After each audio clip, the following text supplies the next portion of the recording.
Hey everyone, it is Luke Johnson and Jennifer Avery, and we are back to talk about Jane Eyre. Are you excited, Jennifer? Oh yeah, I'm, absolutely. I'm excited because we're getting close to the end. We are. What are we gonna be talking about today? Okay, well, we're on chapter 36 now, and Jane has just heard her disembodied voice after her appeal to the heavens to give her a sign, and she got her sign. And her sign was her name repeated 3 times in Mr. Rochester's voice.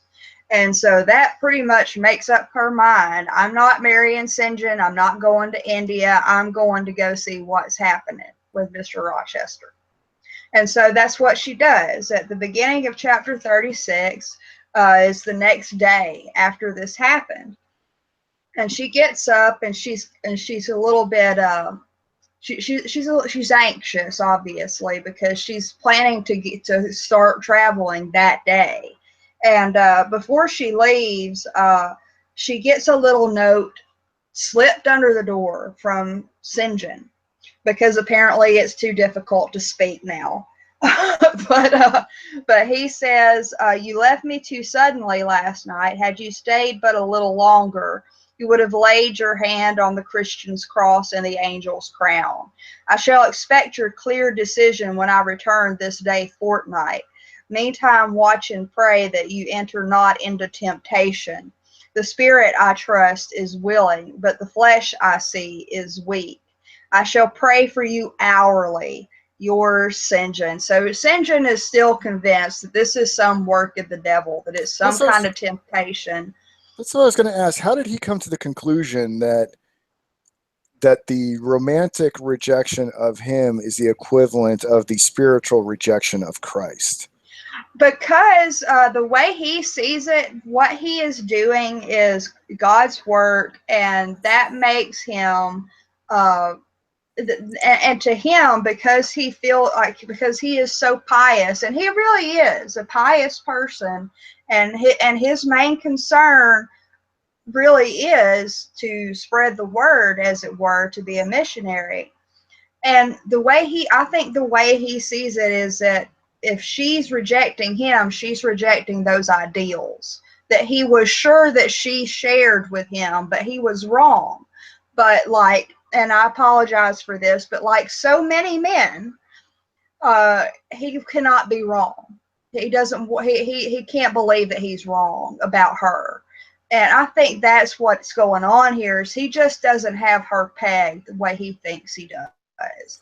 And and You know what's interesting about this? By the way, I'm trying to get over your Mersanderism here. I'm so triggered right now. So let's see if I can work through my mental aneurysm that I'm having.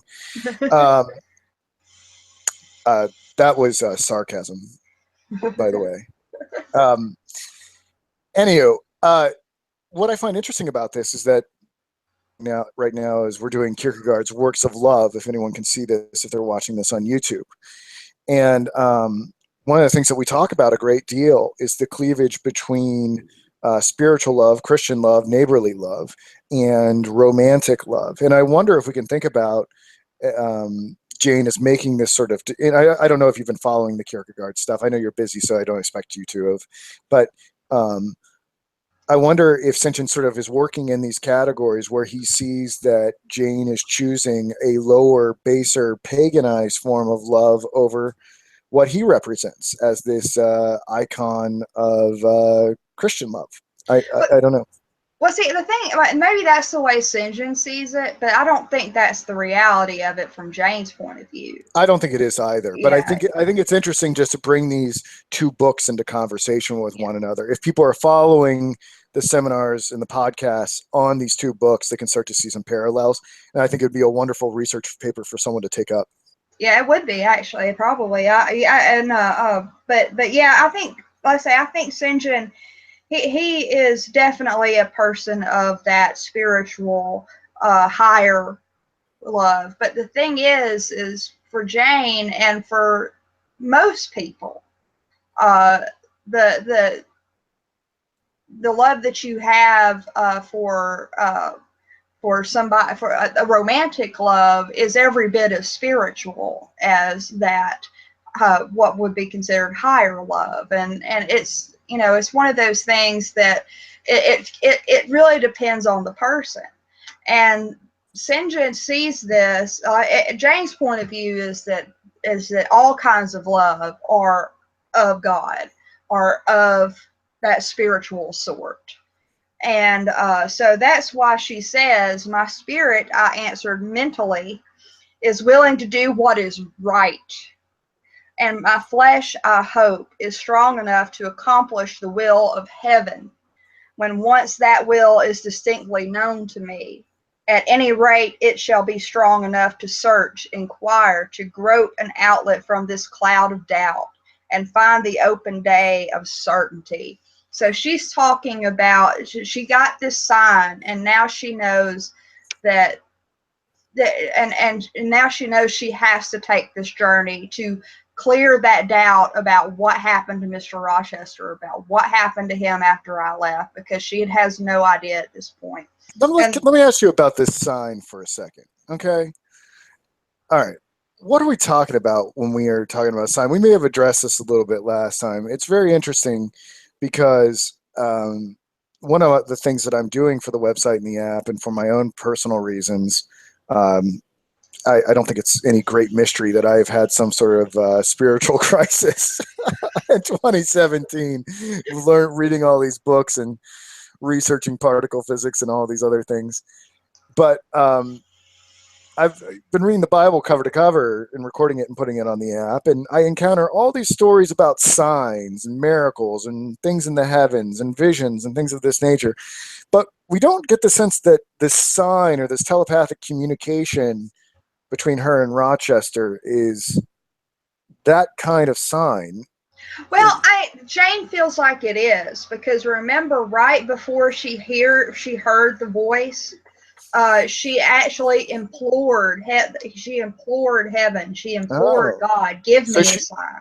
So this is divinely sanctioned for her. In her mind, it is. In her mind, because like I said, right before she got the sign, she was about to say yes to St. John. And but something in her knew that this, didn't feel easy about it. And so she implored the heavens, say, give me a sign. If I get a sign, then I know I have to go find out about Mr. Rochester. And then she gets the sign. Do you believe that Rochester is a surrogate or agent of God? Do you believe him to be in some ways a better Christian than St. John? Do you get that read at all on the spiritual character of Rochester, that God, this is the union that God would want to sanction between the two? Well, in a way, I kind of feel like he is, because he's honest with himself. Of course, St. John is too, but rather than face it like Rochester does, rather than face the desires, face the temptations, St. John ignores them. He tamps them down and tries to forget about them. But St. John actually tries to fight, but Rochester actually faces and fights. And in a way, I feel like, now again, I'm not, I'm not a Christian, but to me that seems a more honest way to go about religion, is to face these temptations and to see what happens, and to accept the fact that maybe this is meant to be. And in that way, I think that Rochester is more honest, if nothing else. Well, he seems to match the Christian ethic, but I don't know if we know whether or not he has done any form of repentance and authentically committed himself to Christ. Do we know that? Not really, but the thing is that he's been, but we find really what we find out about later is what I think is basically his come to Jesus moment. All right, so let me not hold you up anymore. I want you to get to that. Okay, well, of course we'll find out more about Rochester's end of it in subsequent chapters, but this chapter we find out what happened, at least at Thornfield Hall, if not to Mr. Rochester, or at least part of it. But in any case, she so before she's waiting for the time when she needs to go and meet the carriage, and she kind of paces in her room after she's packed, and she's just, and she starts to kind of think about the sign that we were just talking about. And she says, I feel the interval in walking softly about my room and pondering the visitation, which had given my plans their present bent. I recalled that inward sensation I had experienced, for I could recall it with all its unspeakable strangeness. I recalled the voice I had heard. Again, I questioned whence it came, as vainly as before. It seemed in me, not in the external world. I asked, was it a mere nervous impression, a delusion? I could not conceive or believe it. It was more like an inspiration. The wondrous shock of feeling had come like the earthquake which shook the foundations of Paul and Silas's prison. It had opened the Yes. doors of the soul's cell and loosened its bands. It had wakened it out of its sleep, whence it sprung trembling, listening, aghast, then vibrated thrice a cry on my startled ear. And in my quaking heart and through my spirit, which neither feared nor shook, but exulted as if in joy over the success of one effort it had been privileged to make, independent of the cumbrous body. So she feels this was entirely a spiritual thing. That is such an amazing passage. You know what's the synchronicity is amazing is that today is the day I've been recording Acts, Oh, the yeah. Acts of the Apostles, and that's where that story happens. It's become one of my favorite books that I've recorded. And I'm sorry to take away from what you just did there, but just so people can see the parallels Yeah. between what you just read, is that Paul goes to Greece and into many synagogues to try to convince the philosophers and the Jews to accept Jesus Christ, and he keeps getting imprisoned and captured, and in one particular, and then he gets out. Like he escapes at night. But one of the most miraculous episodes is that he is in a prison cell and there is an earthquake, and it breaks the door open and he's allowed to escape. And so that's what that's referencing. It's the book of Acts. And it's parallel to how Jane feels about this. She feels like she has been freed from a sort of from a person that wasn't her, from a mode of living that wasn't her. It's such a beautiful parallel there. And I would have to say, Jennifer and I were talking off camera about the reasons about reading the Bible. And, Jennifer has professed here that she's not a Christian, and I have professed here that I am. And I think you've seen it in real time here, how reading the Bible helps you understand these authors and what they were trying to communicate, and appreciate their literature that much more, because they were intimately familiar with it. And it's something that we've lost in modernity. So, and you really, in order to understand literature, you have to understand, you have to understand illusions. Yes. And most illusions that's illusions with an A, allusions to the Bible and to mythology. I can't wait to read more mythology. You and I should read some together sometime or something. Yeah, I'm a big mythology person. I love folk and fairy tales, and I love Greek mythology. I'm very much into folk tales and that sort of thing. And and I actually use the parallel a lot in my own writing to fairy tales and folk tales. But in any case, you have to, in order to truly understand literature, you also have to study these other things. It's so true. It's so true. And the Bible is the most highly alluded to work in the world.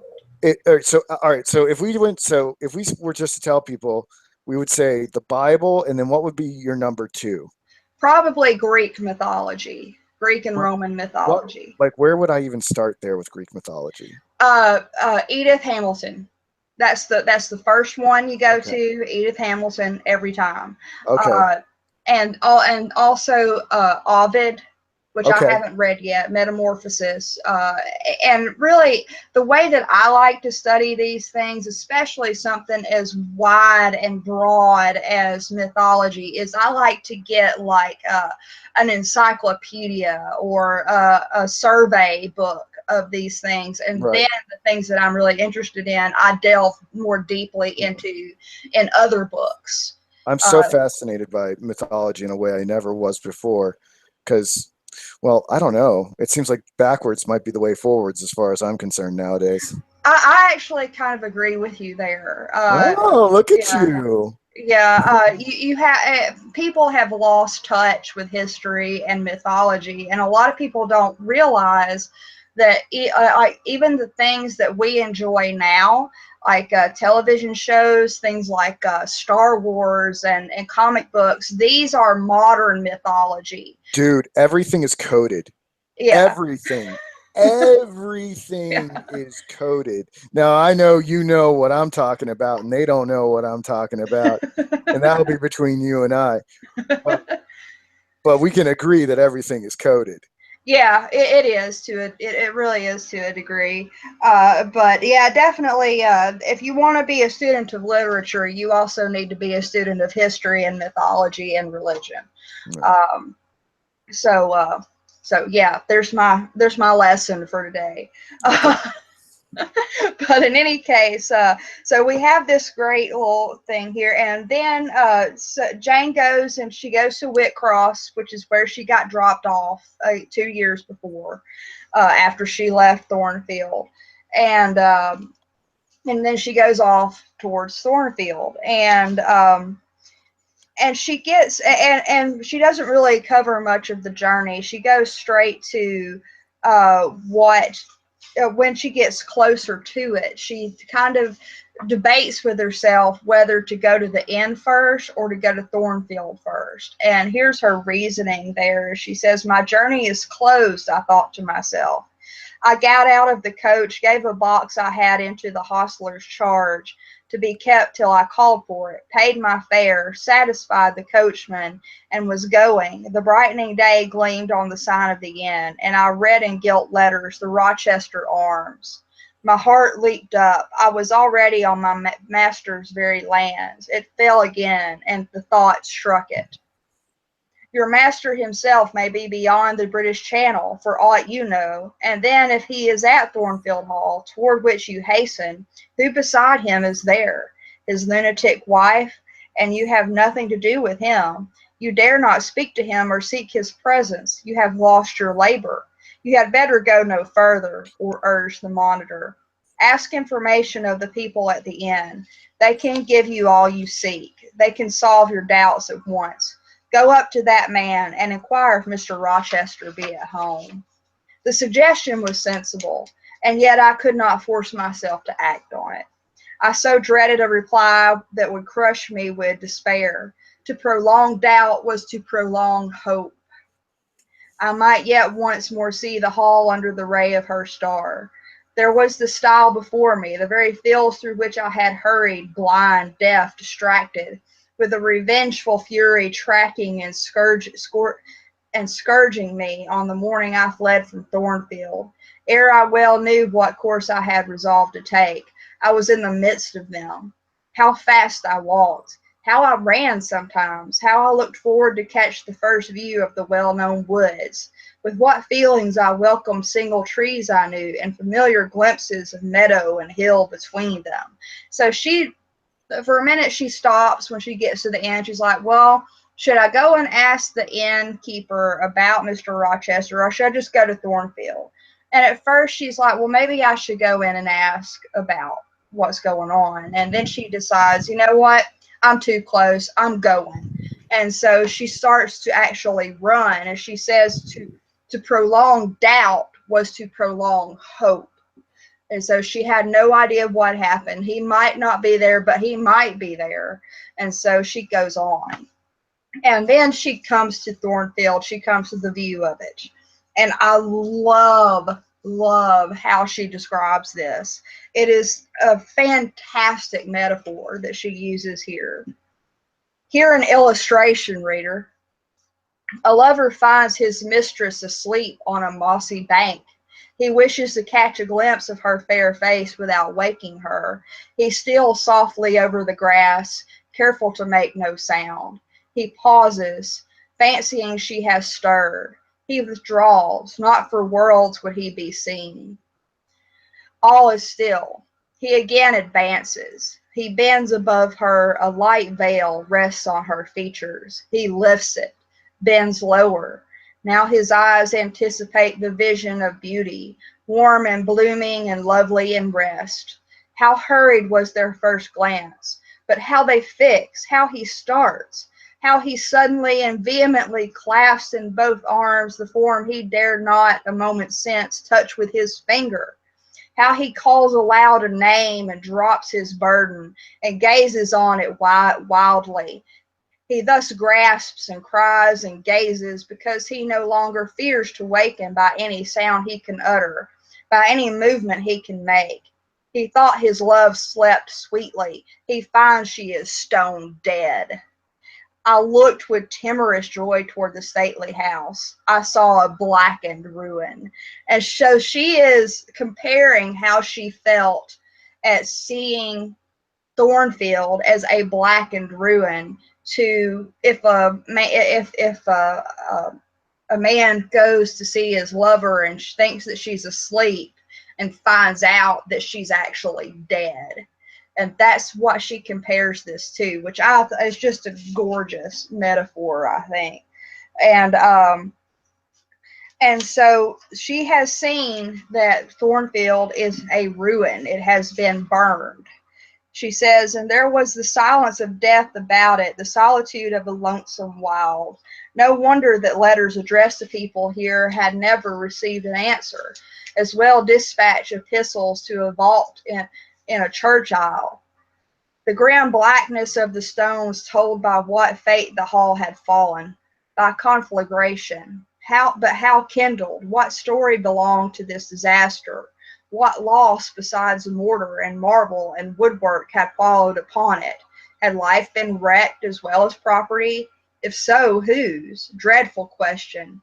There was no one here to answer it, not even dumb sign, mute token.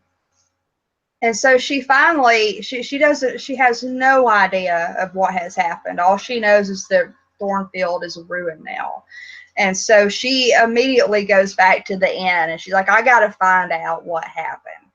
And so she asked the innkeeper, and the innkeeper tells her a bit of a story. First of all, this innkeeper said that he says that he lived there once, and poor Jane, when she asked him, it's like, well, you weren't there when I was there. You're a stranger to me. And he says, I was the late Mr. Rochester's butler. He added, the late. I seem to have received with full force the blow I had been trying to evade. The late, I gasped. Is he dead? I mean, the father of Mr. Edward, the present gentleman. So she gets this little scare, like, oh no. And then she finds out, oh, okay. But she kind of, chills out a little bit. And so she finds out that nobody's there anymore. And she finds out that there was a dreadful calamity there. And she said, and he says, well, did you know that there was a lunatic living at the house? And Jane says, I have heard something of it. Understatement there. She was kept in very close confinement, ma'am. People, even for some years, were not absolutely certain of her existence. No one saw her. They only knew by rumor that such a person was at the hall, and who or what she was, it was difficult to conjecture. They said Mr. Edward had brought her from abroad, and some believed she had been his mistress. But a queer thing happened a year since, a very queer thing. And then she says, I feared now to hear my own story. I endeavored to recall him to the main fact. And so he basically says, oh, well, yeah, the lady was his wife, which of course Jane knows. And then finally she's like, well, what about the fire? And she says, I'm coming, she says, it's quite certain that it was her, that being Bertha, and nobody but her that set it going. She had a woman to take care of her called Mrs. Poole, an able woman in her line and very trustworthy, but for one fault, a fault common to a deal of them nurses and matrons. She kept a private bottle of gin by her, and now and then took a drop over much. It's excusable, for she had a hard life of it, but still it was dangerous. For when Mrs. Poole was fast asleep after the gin and water, the mad lady, who was as cunning as a witch, would take the keys out of her pocket, let herself out of her chamber, and go roaming about the house, doing any wild mischief that came into her head. They say she had nearly burned her husband in his bed once, but I don't know about that. However, on this night she set fire first to the hangings of the room next to her own, and then she got down to a lower story and made her way to the chamber that had been the governess's, and he had told her about that before. She was like as if she knew somehow how matters had gone on, and had a spite at her. And she kindled the bed there, but there was nobody sleeping in it, fortunately. The governess had run away 2 months before, and for all Mr. Rochester sought her as if she had been the most precious thing he had in the world, he could never hear a word of her, and he grew quite savage on his disappointment. He never was a wild man, but he got dangerous after he lost her. He would be alone, too. He sent Mrs. Fairfax, the housekeeper, away to her friends at a distance, but he did it handsomely, for he settled an annuity on her for life, and she deserved it. She was a very good woman. Miss Adele, a ward he had, was put to school. He broke off acquaintance with all the gentry, and shut himself up, like a hermit, at the Hall. What, did he not leave England? Leave England, bless you, no. He would not cross the doorstones of the house except at night, when he walked just like a ghost about the grounds and in the orchard, as if he had lost his senses, which it is my opinion he had. For a more spirited, bolder, keener gentleman than he was before that midge of a governess crossed him, you never saw, ma'am. He was not a man given to wine or cards or racing, as some were, and he was not so very handsome, but he had a courage and a will of his own, if ever man had. I knew him from a boy, you see, and for my part I have often wished that Miss Eyre had been sunk in the sea before she came to Thornfield Hall. Ooh, that's gotta hurt. But James doesn't, she just goes over it, and then she wants to hear more of the story. So basically, she sets fire to first the room next to her, where she was up on the third floor, and then she went down to Jane's room and set fire to that room. And apparently she ends up on the roof. Bertha had ended up on the roof, and Mr. Rochester went after her, being a good man and not wanting her to be hurt. Well, no, hold on here a second. We got to comment on the fact that she set the room next to her on fire, but then went and started a fire in Jane's room, right? Because this speaks to the fact that Bertha is not a convalescing, drooling idiot. No. There are machinations going on within her mind. She's Yes. alert enough to know what is happening. So it's an indication of sort of a mixed towing the line between sanity and insanity. If there is insanity in this woman, there are other accounts that are, are much more sympathetic to her. But yeah, I mean, what do you want to say about that? Do you want to say anything about that?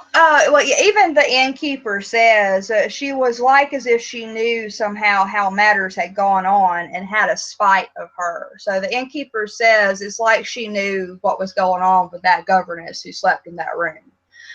So she definitely knew what was going on, and also given the way that she kind of went after Rochester after Jane started working there, and after they had gotten to know each other, like remember she set fire to Rochester's bed while he was sleeping in it, because at first she was angry at him, and now and she knew, and she learned why, figured it out somehow. And then, and remember, she also tore Jane's veil before they got married. So All she right. knew what was going on. Can I try a crazy theory out on you? What's up? So I've been thinking a lot about the connection between the spiritual and the physical world and the mental world, and the sort of intersection between, as sort of the intersection between all uh, both those worlds. Um, I don't know. Have you ever gone on YouTube or anything like that and watched individuals just kind of lose their mind, try to eat their faces off when they do crystal meth or this drug flocka or any of these drugs? They take on the character of being demonically possessed. Yeah. There's a lot of things that we would look at. When I was a kid and went through like the DARE program in elementary school, we'd have these cops come into school and be like, one time I encountered this person who had done so much PCP, it took like 10 officers to handcuff them or something like that. They would tell us these crazy stories. Well, now because of the internet, you can go and actually see these things, and they are occurring. Yeah. People will just strip their clothes off and run headlong into traffic and like get up and run into other cars. It is absolutely insane. So I'm going to connect this back to Jane Eyre. Bertha is right. She's from Jamaica, right? Mm-hmm. And I would assume that given the time of the composition of this writing, there's a lot of probably occult rituals that are associated with Jamaica, specifically voodoo. Yeah. Okay. Would it be wrong to say something of that nature? I wouldn't think so, especially considering Charlotte Bronte and her background. She probably would have heard about these things, and maybe, I don't know, but okay. So you see where I'm going here with this? Where I'm going here with this is we've always cast this as some sort of, we've always talked about Bertha in terms of having one foot in insanity and insanity, right? She's straddling these two realms. But if we are kind of looking at this through more biblical, spiritual eyes, and Bronte would have as well. I mean, it's quite possible that demonic possession or interaction with demons was still a thing that people commonly talked about at this time. And dare we? I say we explore the thesis that Bertha may have a demon in her. Can we talk that way, or am I not allowed to? Am I not allowed to ask that question? well, you're allowed to ask any question you want to about All a right. Well, piece of literature, but what do you think? Do you think that there's anything in this book that supports that, or anything in Bronte's background that says that that might be one way that she's understanding this character? I mean, I don't know. I see it. I see it in a lot of the things that I'm considering right now. It seems like demonology is a thing from some things that I'm looking at, but I don't know. Do you see any of this? well, I don't see anything within the text that would support that. Okay. Uh, but however, um, Bronte was, her father was a parson. He was a Yes. clergyman. Yes. And I imagine that she would have, and she probably knew missionaries. She probably, and her father probably knew missionaries, and she probably heard stories. So it's possible that that's what she had in mind when she created Bertha. But at the same time, she specifically calls it madness. And so maybe she left that open for interpretation, or maybe she couldn't, maybe she decided it would be too much to say it was demonic. I don't know, but there's no way of knowing. But within the text, I see nothing to support it. Okay.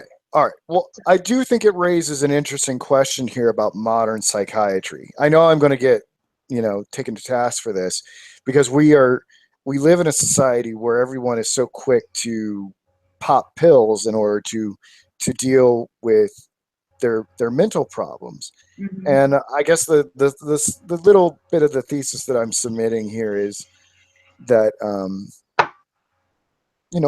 what if we're treating something with pharmaceuticals that might not be material, in nature, and could Bertha be emblematic of that in some way? Just throwing it out there, the association with the voodoo, the occult, blah blah. It's not a big deal.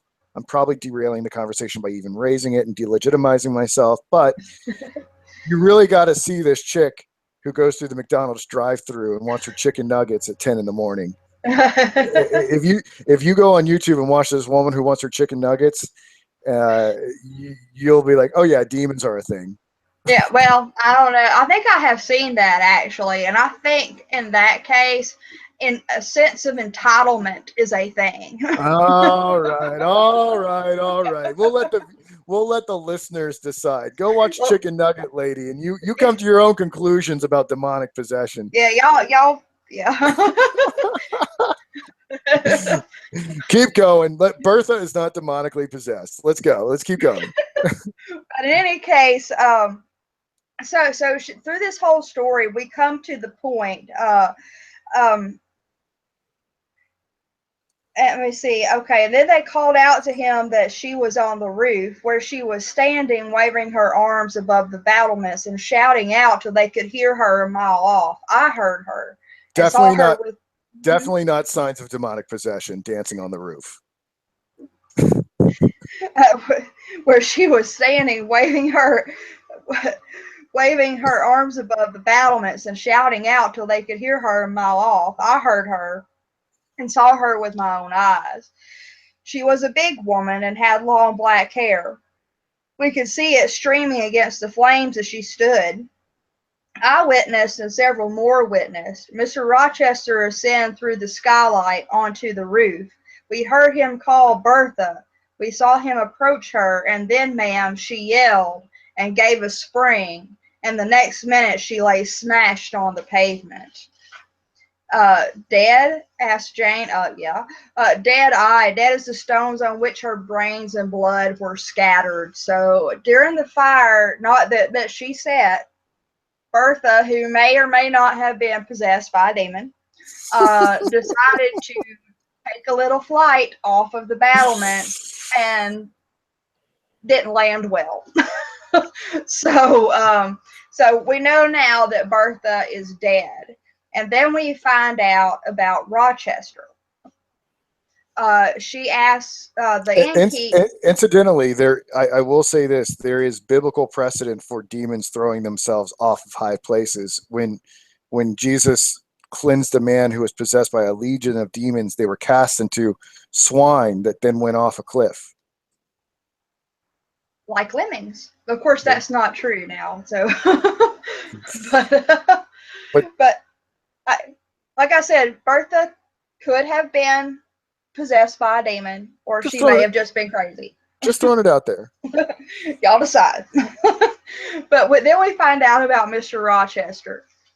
Jane asked the innkeep, is he in England? And the innkeeper says, aye, he is in England.